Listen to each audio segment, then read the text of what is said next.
Hello. Today we're going to talk about immunosuppression and the healing crisis. Because a lot of you won't let yourself get better. Because getting better can look like being sick for a while. Going to tell you a story. I have this friend. He was stationed in Korea, South Korea in the 70s. He fixed helicopters for the army. He went into the local village there and got gonorrhea. And he went back all funny enough that they finally told him, we can't cure this. You're just going to have it. So they give him a course of antibiotics, knock it down, put it into remission for a couple of years. But then it'd flare back up and he'd have to go in and get more medication. Flash forward around 2000, the year 2000, like 25 years later, he ran into me. We had just met, but people told him, that I was into wild herbs and medicinal and edible herbs. So he asked me specifically if there was anything he could do. And we went out and we picked a plant called uva ursi. I told him just gather as much of that stuff up, eat the leaves and whatever, drink tea I made out of it. Get as much of that stuff into your system as you can. And just when you're sick of it, force yourself to take some more. Because you have to saturate your system sometimes for things to work. A couple weeks later, I see him again, it's gone. Gone. It's not in remission. That's been 25 years ago, I know. That's been 25 years ago. It's never flared back up. And I didn't ask, but he shared with me certain aspects of his manhood had indeed grown back, right? Revitalized. So it's not like the bacterium was in remission all those years. It was still down there chewing on things. It's just that now there's no inflammation, right? And no burning, all that good stuff. Symptom suppression. A lot of what they're calling antibiotics aren't. Some are genuinely, but some are not. They're immunosuppressants. It takes energy to be sick. You have to run a fever, you generate all this snot. A lot of times you don't eat because you're not hungry, because your system wants to focus on being sick. White blood cell count goes up and all that stuff. Your body kicks into sick gear. It doesn't have the energy to do it, it just can't. There are two types of people that don't get sick. Really healthy people with awesome immune systems. They just come up upon something and they get a virus or something in them and just they'll sniffle later, it's gone, right? Done. The other type of person that doesn't get sick really is the very weak because they can't. They don't have the immune energy, let's say it that way, to get sick, to run a fever, right? To burn up all these weird microbes in there running around. They just can't do it. And it's not like that stuff isn't in their system running around doing harm. It's just a body can't. So that's immune suppressant.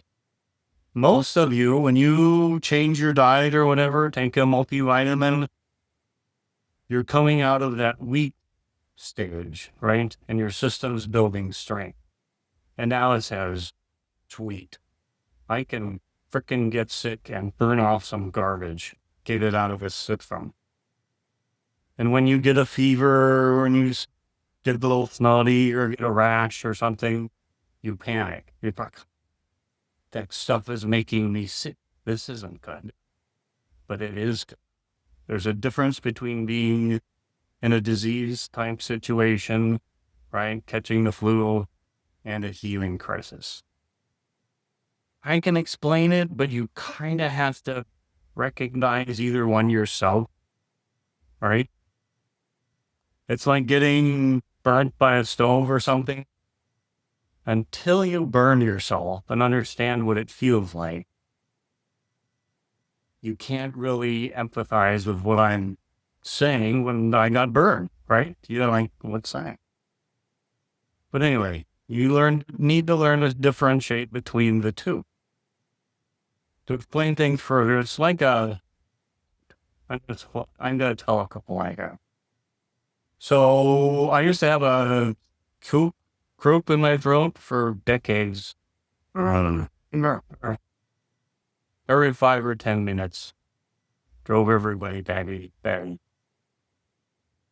I finally took a copper supplement, and it gave me a fever up in my sinus cavities, eventually down in my throat.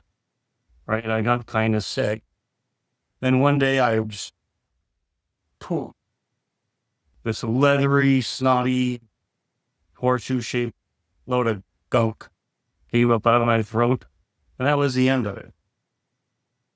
Most people would have stopped when they found that supplement was giving them a headache or a fever or something.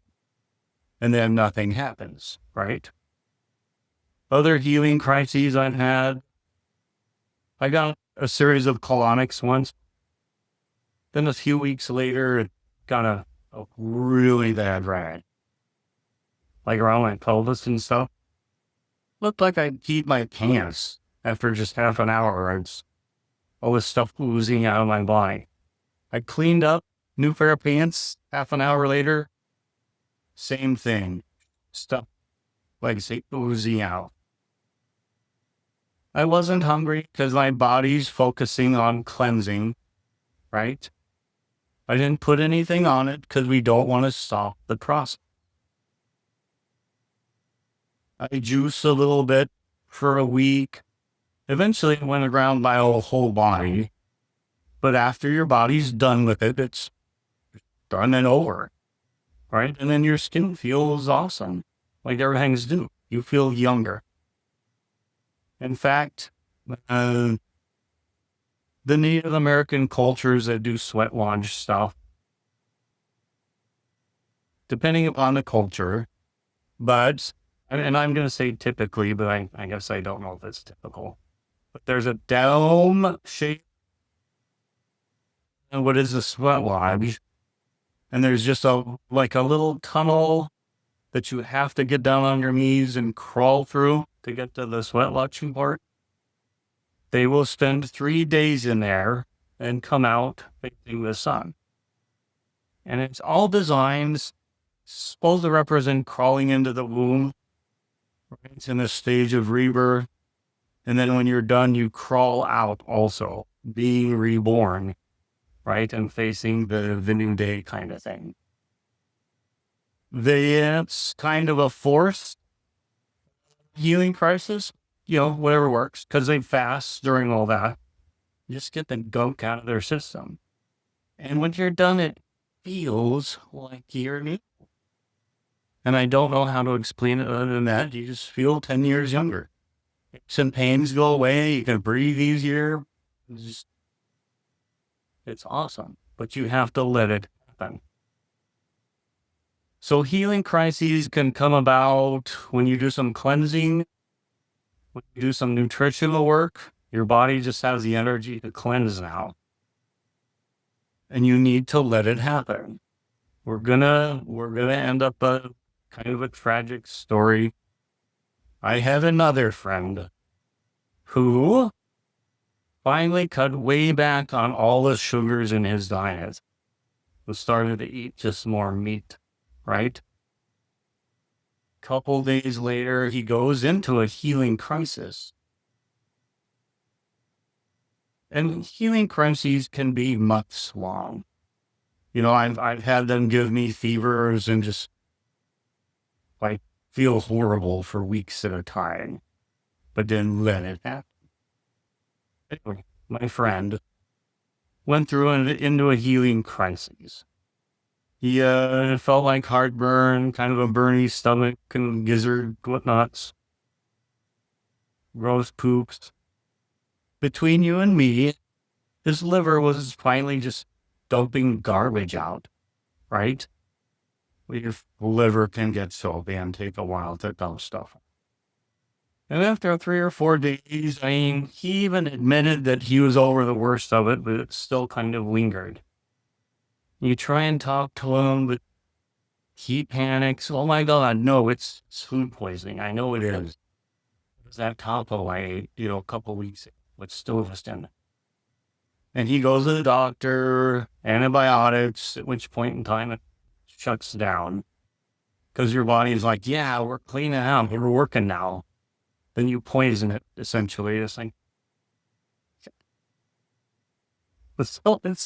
so it can't deal with the poison and cleanse at the same time. It just still has the energy. So it's all over with now, and he feels better because he doesn't have symptoms of being sick. But lo and behold, a couple weeks later, he comes to me, he says, I just don't feel well anymore. I'm tired all the time. And we have the talk again. You have to let yourself be. Let your body cleanse out when it has the energy to do so. Then afterwards, you're just reborn and freaking amazing. Let things work. Stop being a control freak.